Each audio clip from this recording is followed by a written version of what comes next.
The Degania dairy is one of Israel's biggest and oldest. Cows have been milked here since 1910, when the Degania Kubbutz was established by Zionist pioneers from Russia who believed they were building a socialist utopia. But these dairy workers, unlike those who came before, now receive a salary just like workers in any other business. Degania is no longer a socialist enterprise, but is run like a big business. The kibbutz has a thriving industrial diamond business, and it also grows and sells millions of dollars of agricultural products.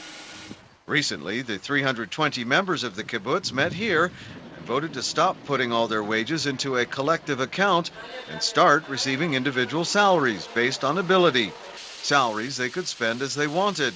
The move made headlines in Israel. Degania, Israel's oldest socialist kibbutz, had gone capitalist. Shea Shoshani runs the multi-million-dollar operation.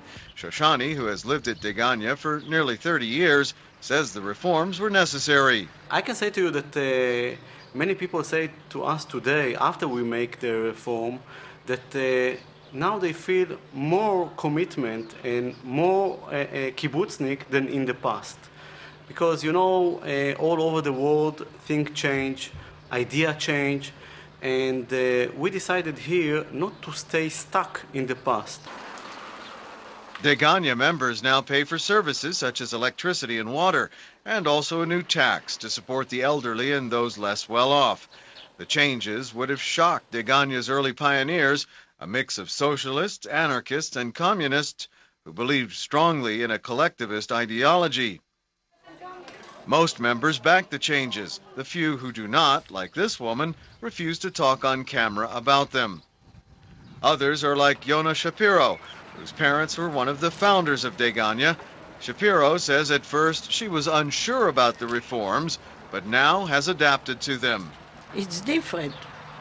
I can't say it's what was before, but it also didn't change so much to me, because in my thought, in my feeling, I live as I lived before. The fact that I go to work, it's also give me a touch to younger people that work. I don't have to work, but I work and I talk to them and I like them and I feel very good between them. And so I can't say that I feel any different on this way. Alan Shapiro, Yona's husband, moved to Degania in 1955 from the United States. He says he too was reluctant to embrace the changes, but now believes they were a good idea. There were many members who were underemployed, perhaps taking advantage or at least relying on the general kibbutz rule of to each according to his needs and from each according to his abilities. People do earn more if they work more. And we have a number of members who are working more than they did before the change. And this is reflected in the economic situation of the kibbutz. Degania occupies a special place in Israel's history. This Syrian tank was captured by Degania's members in Israel's War of Independence in 1948. The legendary Israeli general Moshe Dayan was born and raised at Degania. Now Degania is writing a new chapter in Israel's history, reinventing itself for the 21st century. Jim Teeple, VOA News, at the Degania Kibbutz.